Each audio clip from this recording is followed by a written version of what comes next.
안녕하세요. 슈르의 평생투자 슈르입니다. 요즘에 시끄럽죠. 주식시장이.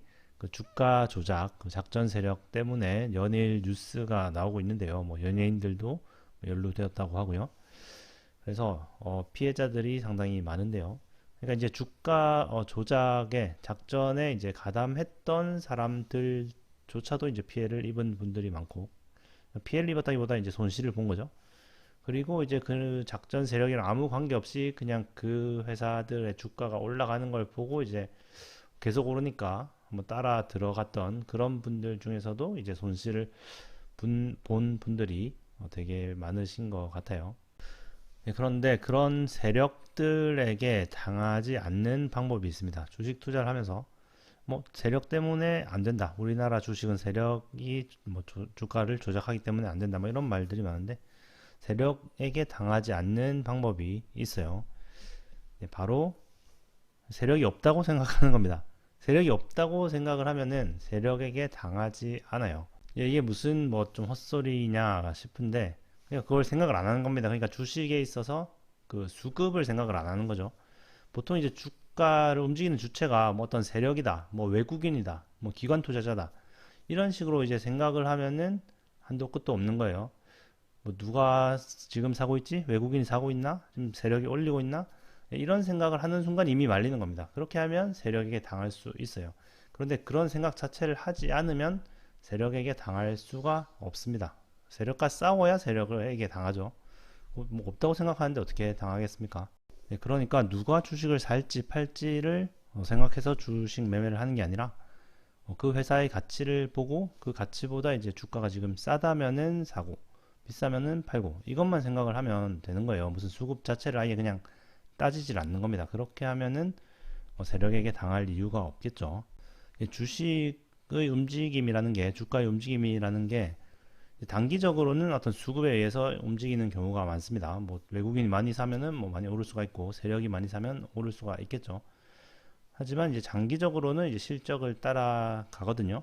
실적이 계속 올라가는데 아무리 뭐 공매도를 치고 무슨 세력이 누르고 이렇게 해도 한도 끝도 없이 내릴 수는 없어요.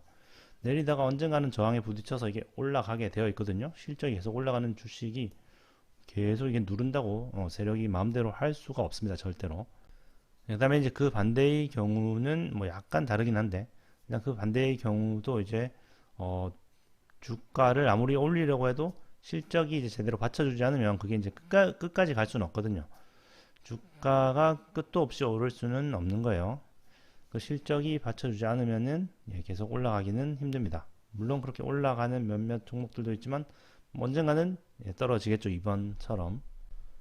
그러니까 그런 뭐 세력이 있는지 없는지 외국인이 사는지 안 사는지 뭐 그런 거를 아예 그냥 신경 쓰지 말고 지금의 주가와 그 회사의 가치를 비교하는 작업만 해서 그것만 생각하고 투자를 하면은 세력에게 당할 일이 없는 거죠.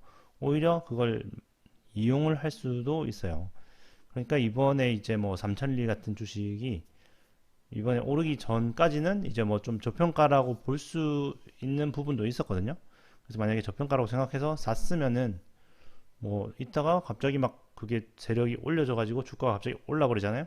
그러면은 그 세력을 이용해서 나는 이제 또 고평가가 됐으니까 팔고 나오면 되는 거예요. 그런 경우에는 오히려 이제 더 좋은 거죠.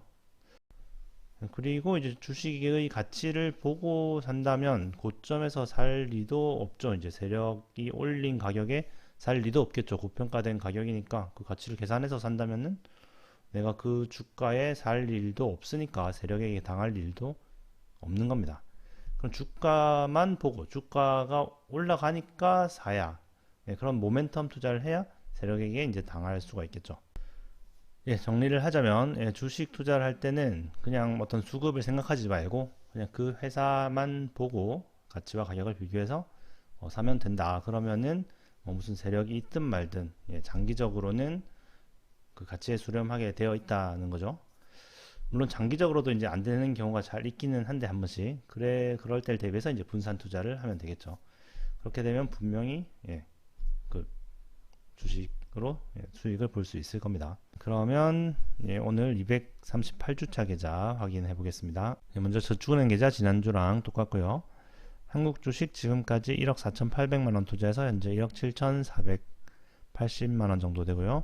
일단 지난주보다 조금 올랐는데 이제 거의 이제 배당금 들어온 만큼 올랐고요. 제 계좌는 거의 이제 보합이었고, 그래도 이제 코스피는 제법 많이 내렸죠. 내린 거에 비해서는 조금 선방을 했습니다. 이제 배당금이 올해 그 연말 배당금은 이제 다 들어왔죠.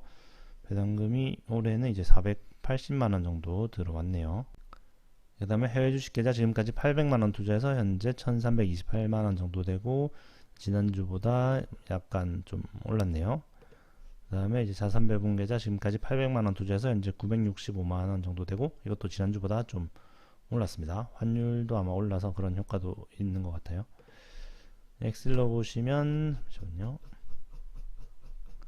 2018년 10월부터 방송을 시작해서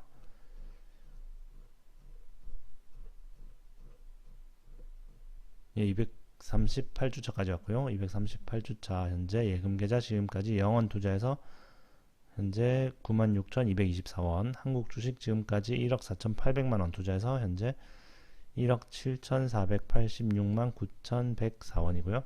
해외 주식 지금까지 800만 원 투자해서 현재 1,328만 9,420원, 자산 배분 계좌 지금까지 800만 원 투자해서 현재 965만 8,999원, 합계는 지금까지 1억 6,400만 원 투자해서 현재 1억 9,791만 3,747원이고요.